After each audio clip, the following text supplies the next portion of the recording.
The one, the one, the one, the one.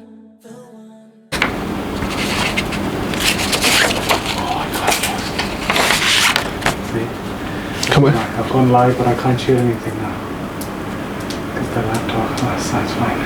You need the laptop?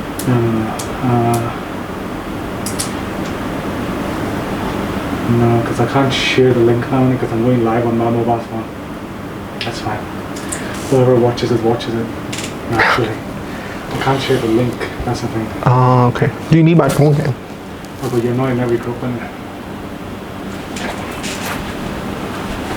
Let me use my MacBook.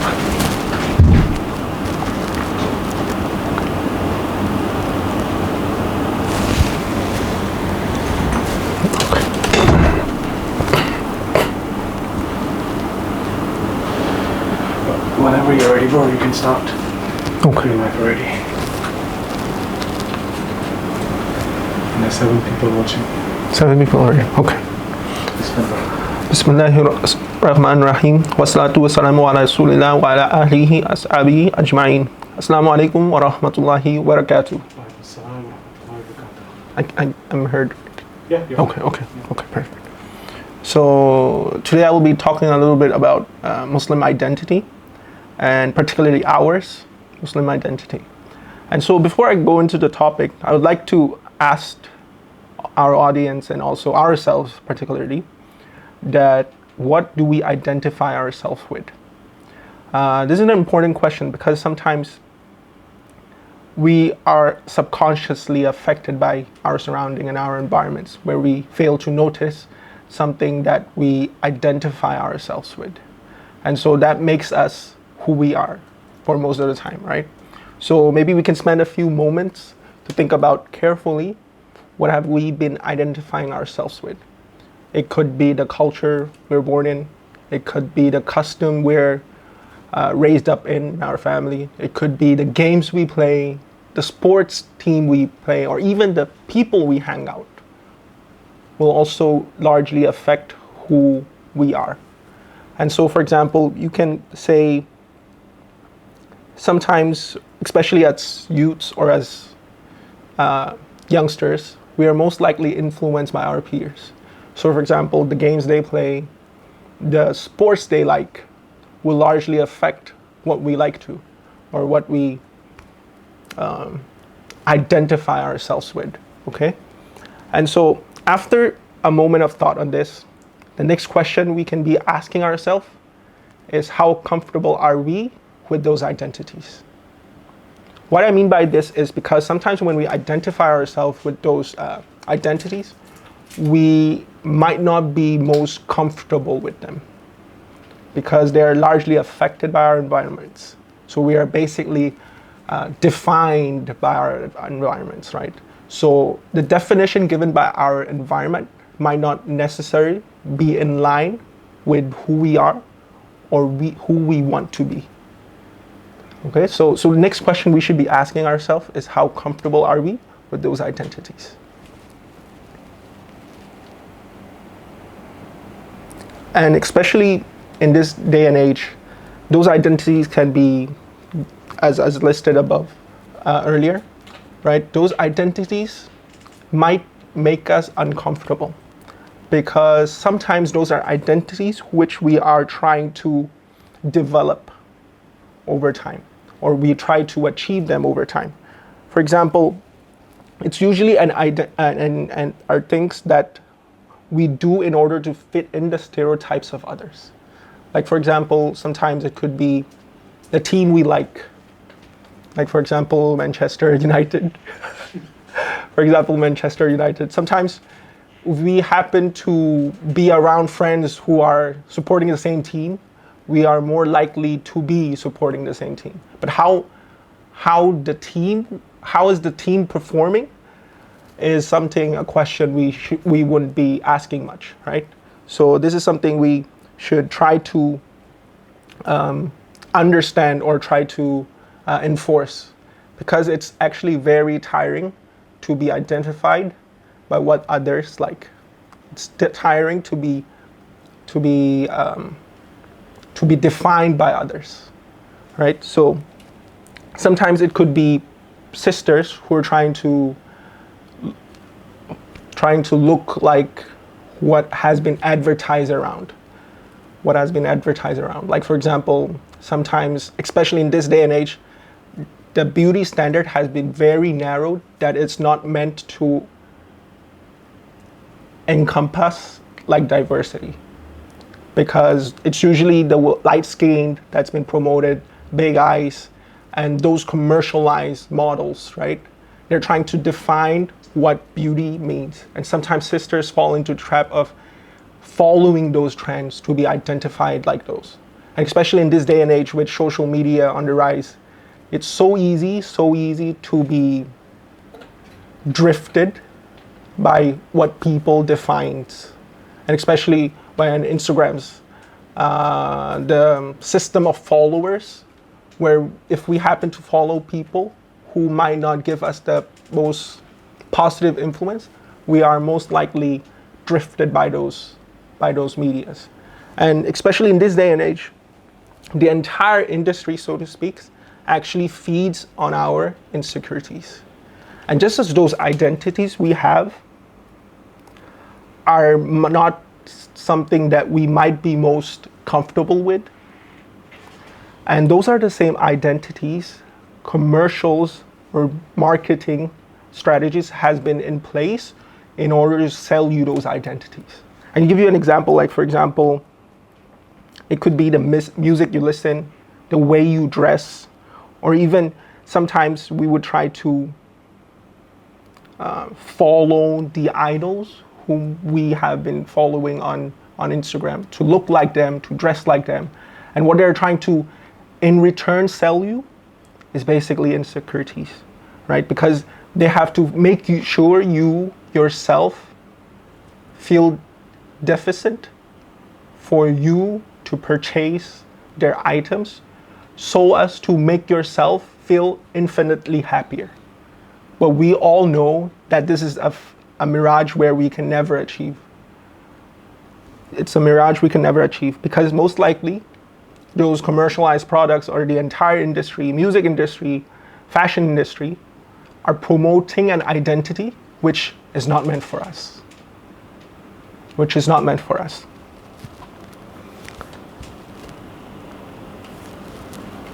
So the next question you may ask is, why then would there be such tiring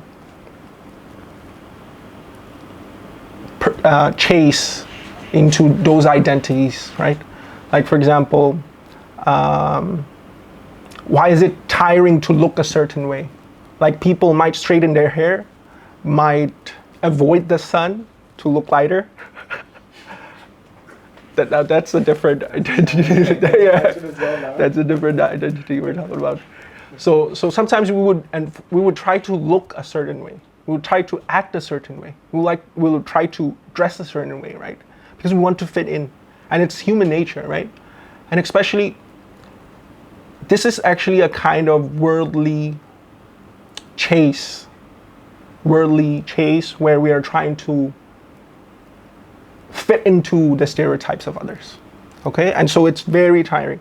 And so if we were to think about it, most of those identities we have given ourselves are likely to be defined by others. And so if this is a tiring chase of identities that's defined by others, it will most likely tire you off, right?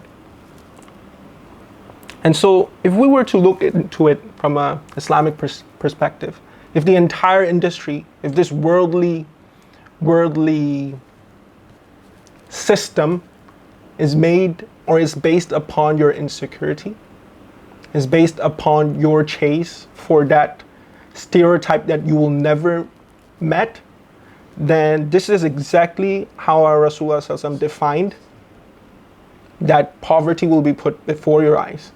Like Zayd ibn Thabit radhiyallahu anhu narrated that Rasulullah Sallallahu Alaihi Wasallam mentioned that whoever makes this world the most important matters, like that chase for those identities we mentioned about, those clothes we can never fit in, those colors, skin color that we can never match, right? If we make those the most important matter, Allah will basically restrict his affairs and make poverty appear before his eyes.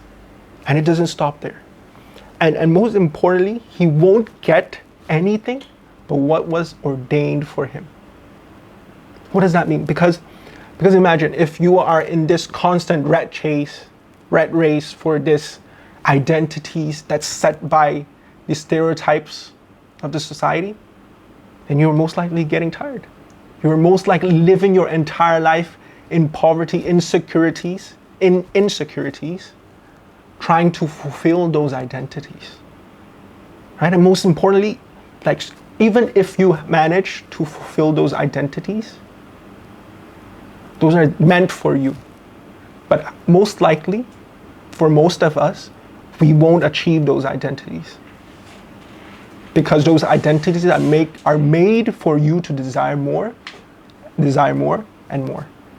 Right? So those are not fixed standard where once you reach it, you will be happy, infinitely happier. It doesn't work that way. The worldly game has been made as such, right? And so the hadith continues explaining to us that whoever makes the hereafter most important matter to them, Allah will settle his affair, and he will be very satisfied with whatever he has. Meaning, he will be satisfied with whatever he has identified himself with, instead of that constant rat race of those infinite desires or identities that you're chasing after. And most importantly, the entire world, instead of being an identity that they're trying to chase over, it becomes a thing that chases over that person. The entire world will fall into submission to him, although he doesn't want to, because he's not looking for this worldly life, right? But the entire world will seem as if it's chasing after him. Right? And our Rasulullah mentioned in another hadith that contentment actually, or richness or rizq, does not lie in the abundance of that item itself, but it actually lies in the contentment of the heart. Meaning those identities that we are chasing after, that's defined by others, that those impossible standards we're trying to chase after, those are basically things that won't give us the happiness that we are looking for. Because the happiness we are looking for should be within. Should be within.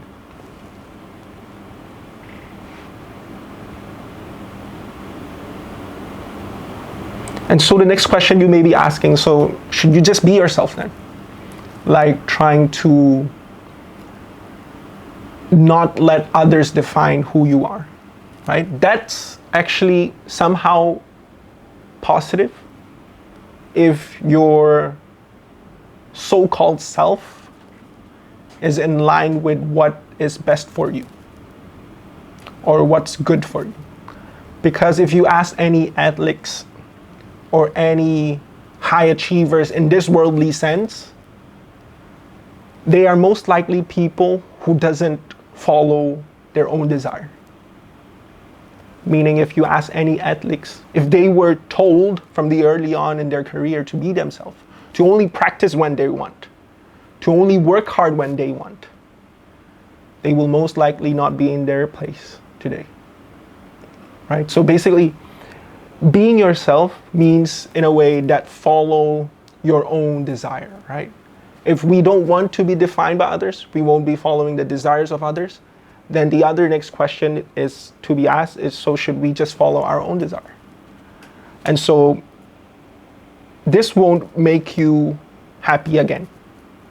Because if happiness lies in following what you want to do only, like if you have an homework, if you have a school to attend, and you want to follow your desire to sleep until you feel enough for school, then you will most likely repeat your entire semester, right? It doesn't work that way. So in a way, if you're ever told of this advice to be yourself, then that might not be the best advice you can ever get. Because being yourself most likely will mean being lazy, doing what you want, and neglecting the world around you, right? And if you ask any athletes, the most satisfying moments in their life are the moments they've worked hard and achieved something, right? So that's actually something that might give us a better step to happiness, right? And so that's why a quote from John Hopkins beautifully said that people often fail because people give up of what they want most over what they want now. Meaning there are the people who fail because they give up on what they want most, like the position, that goals they have, whatever that is, right? That goals they have, they will give that up because of what they want now. So they settle for instant gratification. They settle for instant gratification, where they want to be gratified instantly. They want that burger immediately. They want to biryani, of course. Sorry, they want that biryani immediately. Yeah, sorry. And they want those. What else? Yeah, samosas immediately, right? Like no matter how overweight they are, or no matter how unhealthy they are, right? So they settle for instant gratification, and that's exactly why most people fail. And so if you are ever asked if you can't really follow the desire of others, like being defined by others, and you can't even follow yourself, then your next question is, how should we identify ourselves with? Right? Your next question is most likely then, how should we set our identities as, right? And so I'll start with a story of Ribbiyi ibn Amr, anhu, where he's a companion, not so known amongst the giants, Sahabas, right? But he actually was a companion who Sa'd ibn Abi Waqqas anhu, appointed during the time of Umar anhu, to go to Persia as a messenger to Persia to meet the king at this time, Rustam, right? And to give you a little bit background about this companion, he's a companion who doesn't live at all a lavish life. He in fact spent most of his time in poverty. So much so, he couldn't even afford garments that would cover beneath his, well beneath his knee, right? His clothes would actually just barely reach his knee, right? So much so. And when he was sent as a messenger to Persia, who was that great empire of his time, and by the way, when we talk about empires in the Arabian era, we're talking about a group of desert people in the middle of two great empires, the Constantinople and also the Persian Empire, where they're constantly in wars, trying to fight over lands, trying to conquer more lands, right? And situated right between them is the Arabian tribes, which has been neglected to even be worth conquering, right? That's the status of the Arabs at that time, right? They don't even worth the energy of conquering, so to say, right? And to continue with Ribbiyi ibn Amr, and he was one of those poor companions who couldn't even afford a longer garments for himself. And when he was sent to Persia as a messenger, he could only afford a donkey to ride on, right? And it's months or even weeks of travel, or months of travel, right, to Persia. And when he was sent, at that time, the Persian Empire is one of those great empires, right? And so he put on this lavish display of strength, of power, of prosperity, right? He has red carpets rolled out, velvet cushion alongside of the pathway, right? Those lavish display of armies, soldiers, or wealth when Rustum arrived, right? And imagine he was sent to a big palace, and along the way he sees all these, and he's so unimpressed with those that he decided to tie his donkey to one of those red velvet cushion, right? And he even went on to drag his spear along the red carpet to show how unimpressed he is, right? And so once he reached in front of the king at that time, Rustum, he questioned him. What are you doing here? What are you sent for? Ribbiyi ibn Amr radiallahu anhu gave one of the most powerful expression of Islam one could ever imagine. He said, Allah sent us to free you from the slaveries of other slaves to the slavery of the Lord of all slaves. I'll repeat, to free you from the slavery of other slaves. And but who is he talking to? He's talking about Persian Empire who worships fire. There are people who worship fire, right? So what does he mean when he talks about a slavery to other slaves?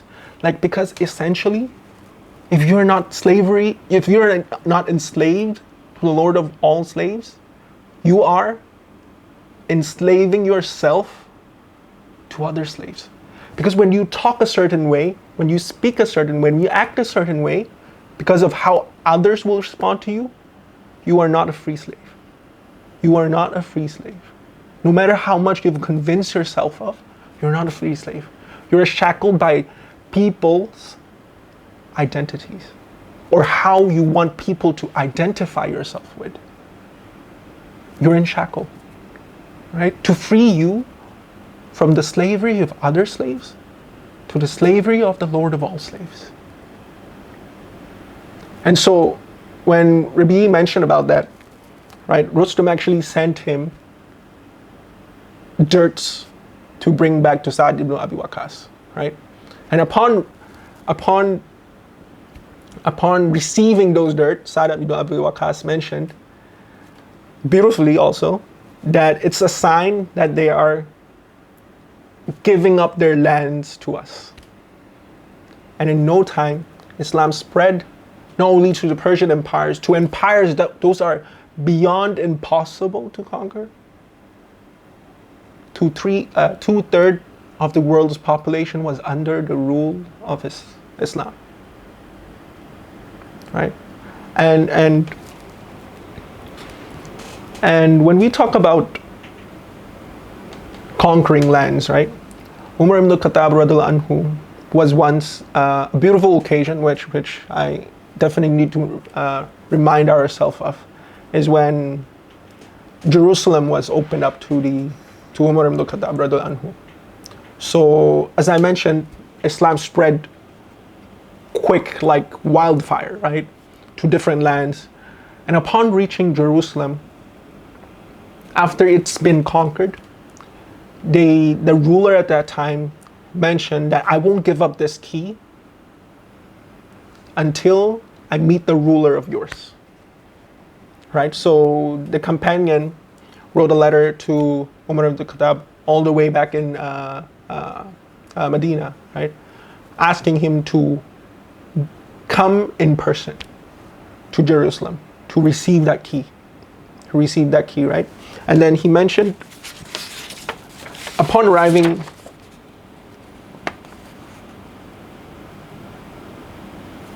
give me a second. Upon arriving the land, right, the companion saw Umar ibn Khattab as he is. He didn't dress any particular different from he did when he was a ruler all the way back in Medina, right? Still, you will see patches on his body. You will see like garments torn on his body, right? And the companion mentioned, like, yeah, I don't know what you mean. Like, could you have dressed a little better, right? Like the people will feel a little bit more comfortable to be ruled over, right? And he again mentioned a very powerful powerful expression of Islam that is ever recorded, right? He mentioned that worldly we were a disgraced people and Allah honored us with Islam. And if we seek honor anything besides that with which Allah has blessed us or honored us with, Allah will disgrace us. I'll repeat, like Allah has honored us through Islam. And if we were to seek anything other than Islam for that honor, Allah will disgrace us. Because He knew well that they were people whom in the very beginning doesn't even worth conquering. They were Arabs people who would be busy with tribal fights or tribal wars for reasons that they themselves don't even remember. For example, they used to fight each other for a goat that has happened to graze the land of others. And when youngsters are asked why tribes are fighting each other, they won't even remember the reason why they were fighting. They mentioned the only reason they mentioned is because their ancestor has been fighting over one another. So that's why they have been continuing this legacy. And these were peoples that don't even worth conquering, right? And so Allah has honored these people with Islam. And Umar ibn Khattab knows that if they were to use anything other than Islam to find that honor, they will well be humiliated, right? And so another story that's more recent to our times is the story of Malcolm X. I'm not sure how many of you have heard of Malcolm X. There's a very beautiful biography on Malcolm X by Alex Haley. And so that talks about basically his entire lifetime, ever since his childhood, right? He's an African American who is slightly different from others because he's an African American where he has the privilege to live in the white neighborhood, right? So he used to live in the white neighborhood. And when he lives in the white neighborhood, he of course needs to attend school that is amongst his white neighborhood, right?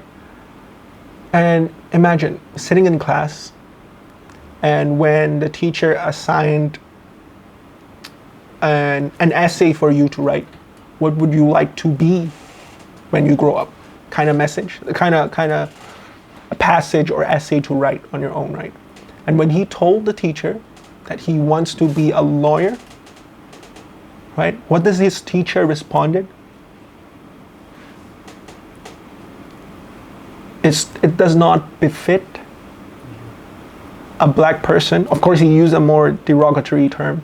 It does not befit a black person to be a lawyer. You are better off with using your hands, meaning labor works. And imagine growing up in an environment, in a society that tells you you're never good enough, not because of your ability, not because of your ability, but because of how you look. How much would it have imprinted on his lives afterward, right? And so he grew up in that environment. And so when he accepted Islam, he mentioned about his struggle to make sajda. Because he's been told his entire life he's never good enough. He's been told his entire life he's never good enough. And imagine, when it comes to prayer, salah, sujood is an important part of it, right? But then he's been told his entire life not good enough, so he doesn't feel comfortable to bow down, to lower his forehead to anyone, to anything, right? Because he's been told his entire life not good enough, and so he wants to fight against that mentality, right? So him doesn't want to make any sujood to anyone and anything, right? And when you think about sujood, it's actually a position If you ask anyone with no religious background, it's a position that he will most likely never be in for his entire life. Putting his forehead on the ground is a position that someone with no religious background or no religious belief will probably never do his entire life, right? And so he was told that in prayer you should make sujood. And so when he used to pray, he would actually just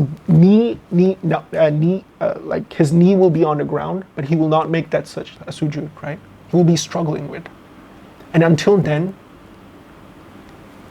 after he decided to resolve himself to make his first sajda, he himself mentioned he doesn't want to get up. He himself mentioned he doesn't want to get up. He doesn't want to leave that position of sujood. Because in essence, submission to the Creator free you from the shackle of the submission to other creations. And so that's why he felt empowered. A position that he himself doesn't want to leave. Despite being told his entire life is never good enough. Because he realized that being submission to Allah is different to being submission to others.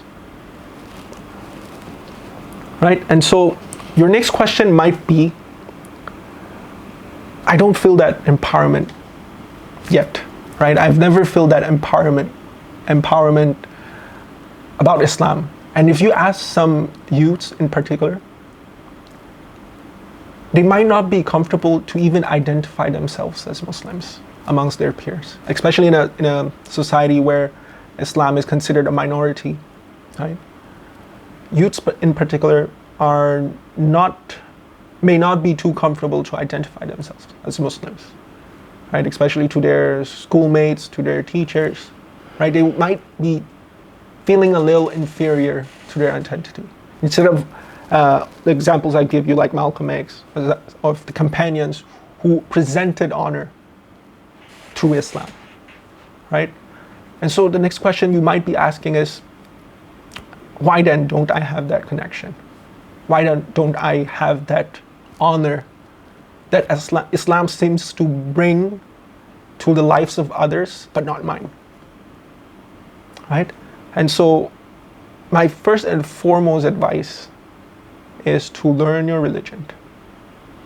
Because if you ask any reverts who have been partying their entire life, who have been being themselves their entire life, doing what they want their entire lives, right? And they decided to accept Islam. And they're coming in multitudes in the West, the land of freedom in particular, right? Why would they want to shackle themselves? And yet they feel that contentment that nobody else can ever give them. Right? Because they've decided to learn the religion of Islam. And they decided to take the step of change. And so that's why if I were to advise brothers and sisters, that would be the first step to learn your religion. And especially to learn about Allah. To learn about Allah. Because in Surah Taha, Allah mentioned, فَإِنَّهُ يَعْلَمُ السِّرُّ وَأَخْفَى. Right? So indeed, He knows the secret and what is even hidden, even more hidden. Right? Yaqfa means, sirra actually means secret, right? And so imagine if, when we talk about secret, it's something that is most likely between yourself. Like nobody else knows, right? Unless, of course, you decide to tell your friends, who happens to tell another friend, and another friend, who tell everyone else not to tell anyone else, right? But when Allah talks about the secret here, Allah, yeah, you know the secret. Yeah, when Allah talks about the secret here, these are secrets that nobody else knows, right? And when Allah mentioned about even more hidden than a secret, that means it's something that you yourself subconsciously has never identified yourself with. So it could be influencing the way you act. the way you dress, the way you respond, the way you behave.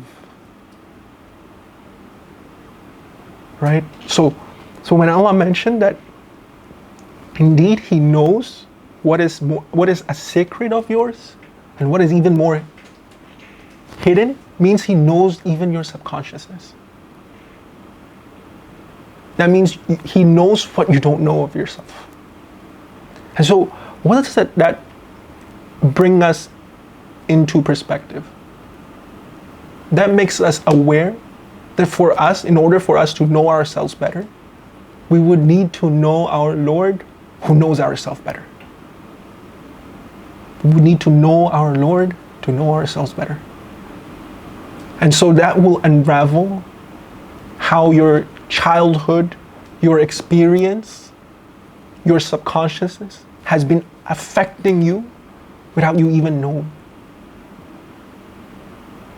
Right? And so and the Salafs used to mention there are two main reasons why people disobey Allah. Right? It could be they're unaware of the halal and haram. But they mentioned the most important reason why people disobey Allah is because they themselves don't know Allah. It's because they don't know Allah. They lack that marifat Allah. They don't know the knowledge of Allah. Right? So that's why they decide to disobey, despite knowing the halal and haram well versed. Right? And so if knowing your Lord will open up yourself to know, open up yourself with knowing yourself, then what could be easier to know about yourself than to know your Lord? Right?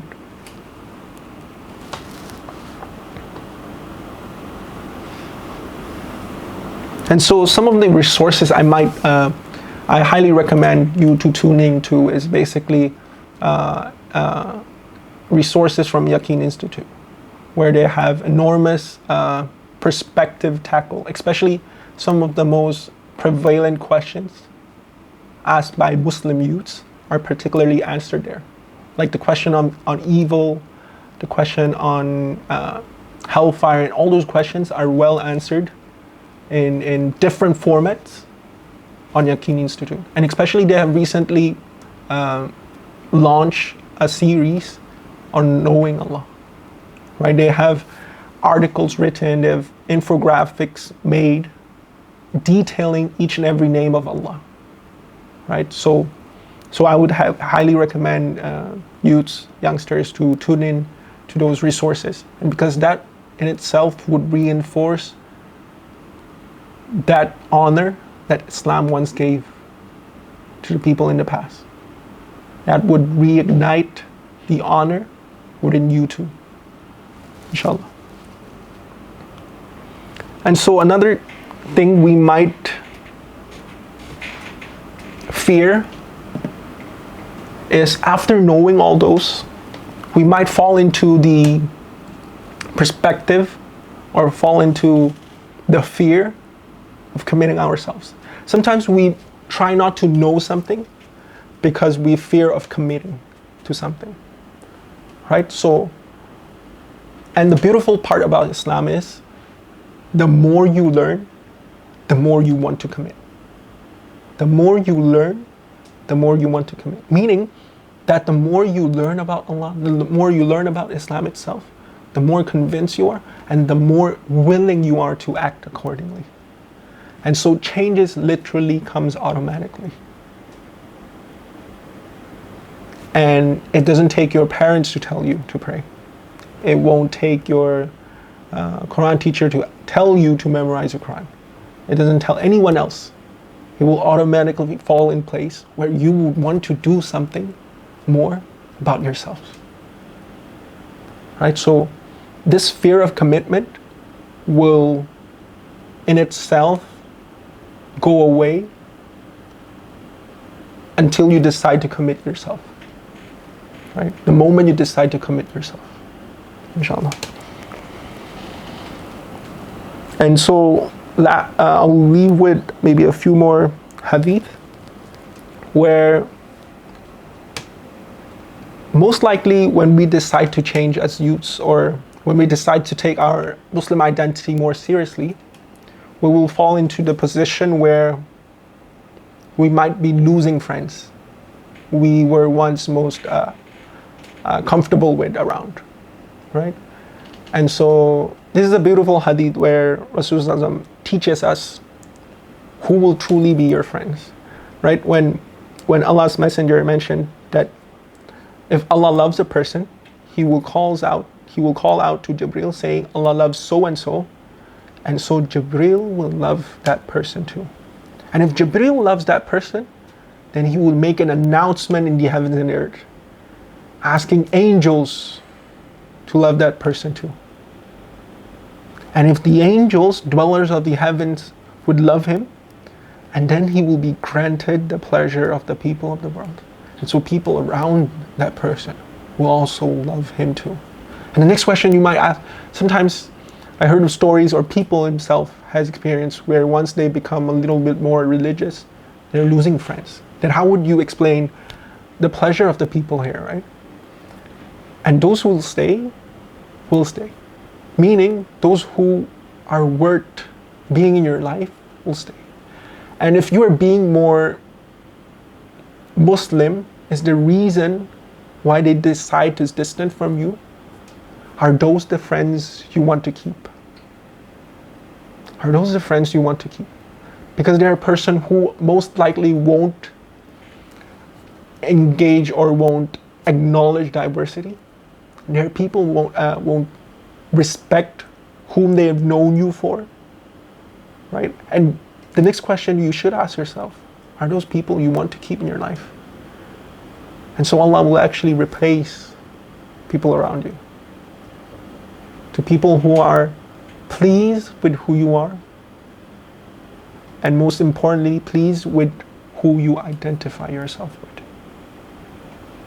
Right? And so, last but not the least, after developing this Muslim identities of yours, and that's when you should go out and conquer the world. Go out and conquer the world. Because we're told in the Quran that we have this share, not only share of this enjoyment of this world, but we have a greater share of responsibility in this world. And so we should display this Islam with honor, with dignity, and to live up to it with whatever else identities we decide to define ourselves with. And so I will end here. Yeah. Yeah, cool. Any questions? Questions? Youth Yeah, first. Youth first. Like, identity. You know, what I think is, like, nowadays the social media is quite influencing. It's really hard for us to control, I'll say. The control we have is very less. So what would you suggest for us to look for, to get a solution for these kind of situations? Who should we look for? What I have seen is, like, we just go for online imams, Rather than that, do you suggest some kind of sources or anything that we should personally go and check out? Beautiful question. So the brother asked, with social media growing in influence, then are there particular imams online that we should be following? And my advice on this is basically, they themselves have contributed a lot to the spread of the deen, to the spread of the knowledge itself. Right? I'm not here to downplay any of their influence or their effort, right? But my suggestion to you is basically to follow people who have never used social media. Meaning, or even more than that, to follow people who are in their graves. To follow people who are in their graves. because as much as a scholar may be knowledgeable, or as famous as they are still open for mistakes. Because there are no perfect human beings anymore.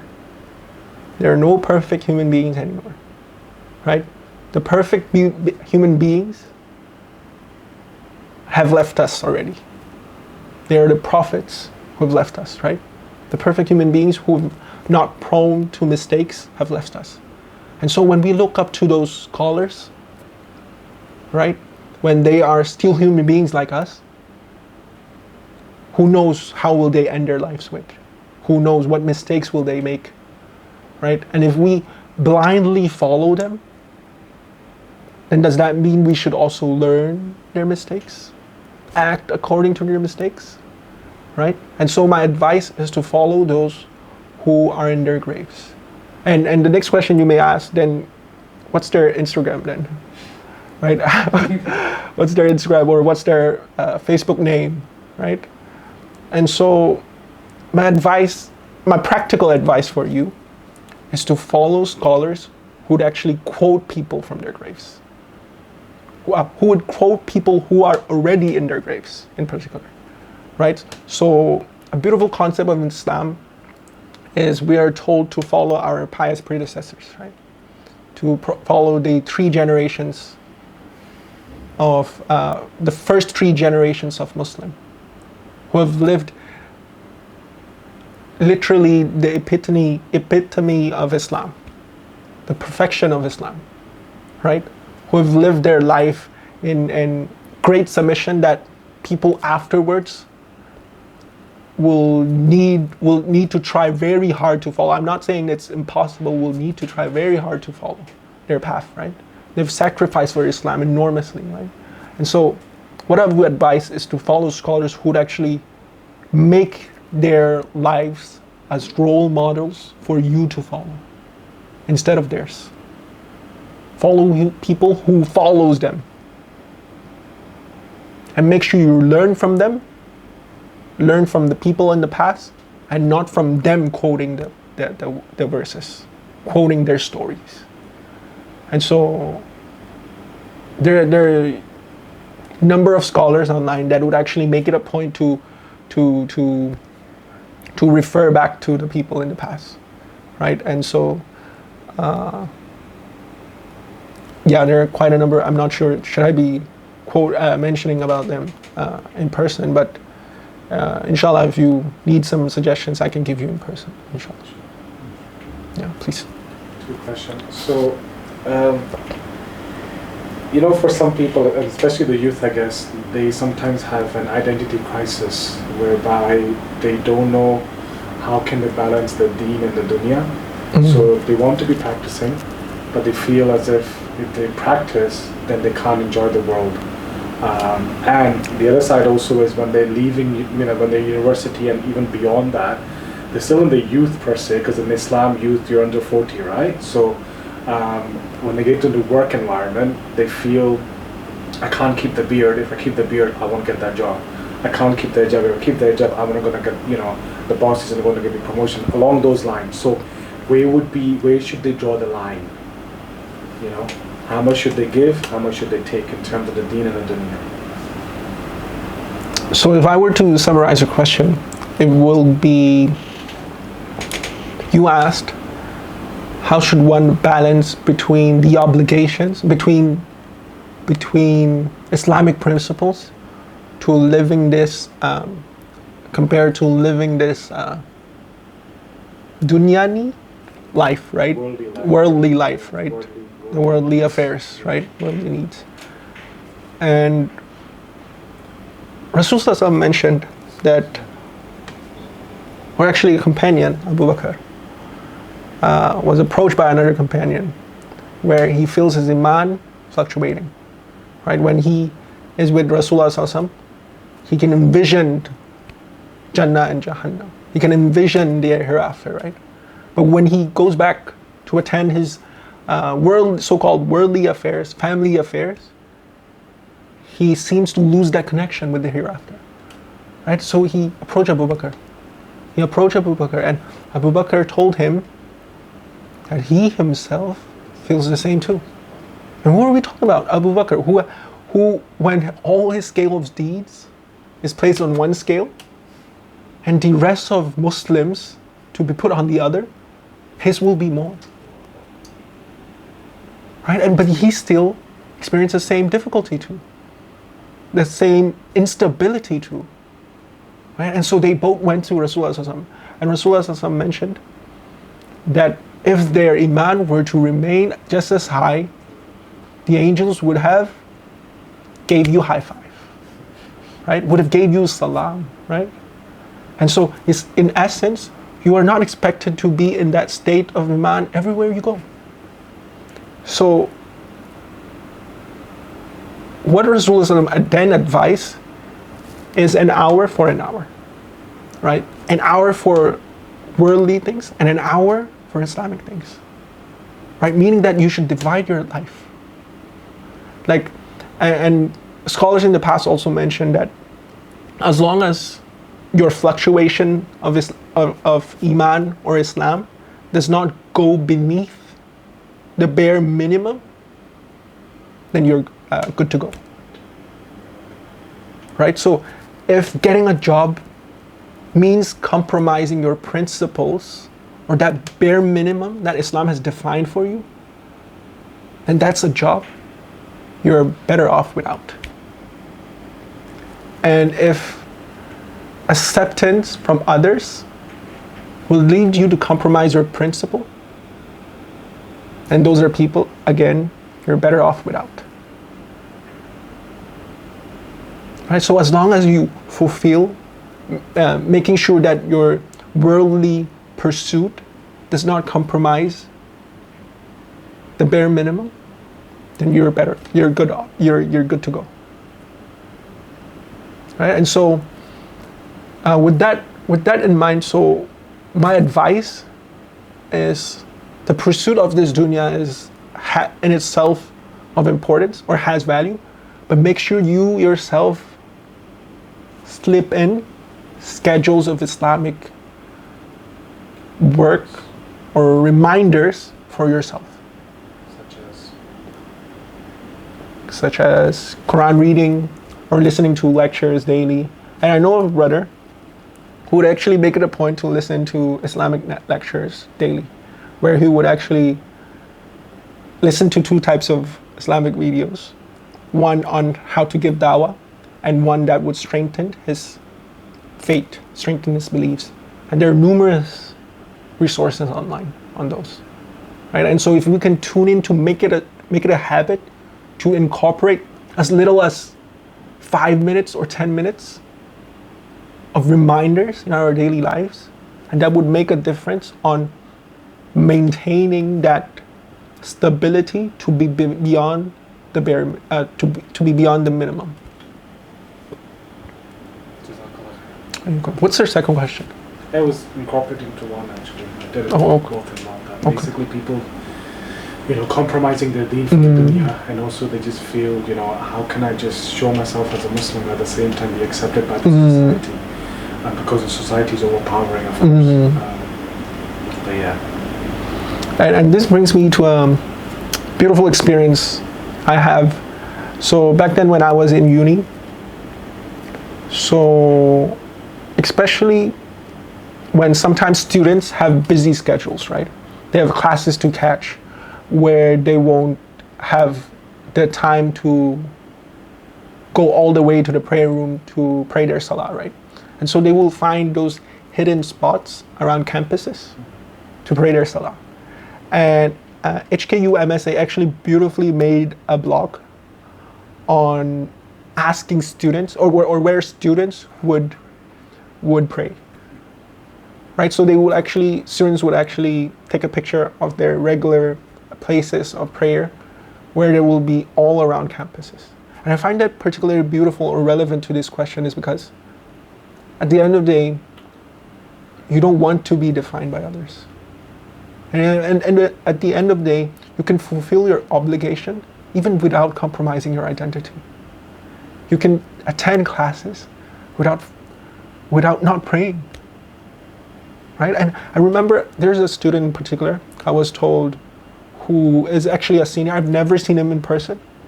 And I was actually told about another senior, by another senior, where he's so observant of his prayer that in the middle of his exam, he would actually ask the invigilator for permission to leave the exam to pray his salah, right? And so I've never heard of this, I've never seen this person, but once I heard about this story, that's how Islam empowers you, right? No matter how your obligations has been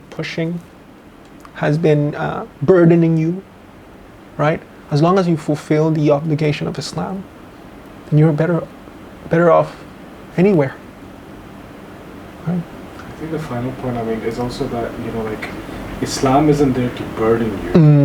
Because sometimes we take the obligations as burdens. I have to pray my salah, I have to do this, I can't do this, like, so it's because obviously we're living in a non-Muslim society, Exactly. They're not doing it, so why do I have to do it? So I think that's another important message, that everything that we do is for our own benefit. Allah does not benefit by our worship. Exactly. Allah does not benefit from anything that we do. Exactly. Our salah is helping us, our Quran is helping us, our sadaqah is helping us, our fasting is helping us, our good relationship is helping us, our character. So all of that thing, I think, is important that, as you said, the closer you get to Allah, the more free you should feel yourself as. The more unshackled you should feel yourself as. Exactly. I know I'm not on radio. Yeah, I should give you that mic. I should give you that mic. Barakallahu feek. That's fine. Jazakallah khair. Cool. Any more questions? I think we're okay. You have another one? No? Okay. سبحانك اللهم وبحمدك أشهد أن لا إله إلا الله أستغفرك وأتوب إليك. السلام عليكم ورحمة الله وبركاته. The one, the one, the one, the one.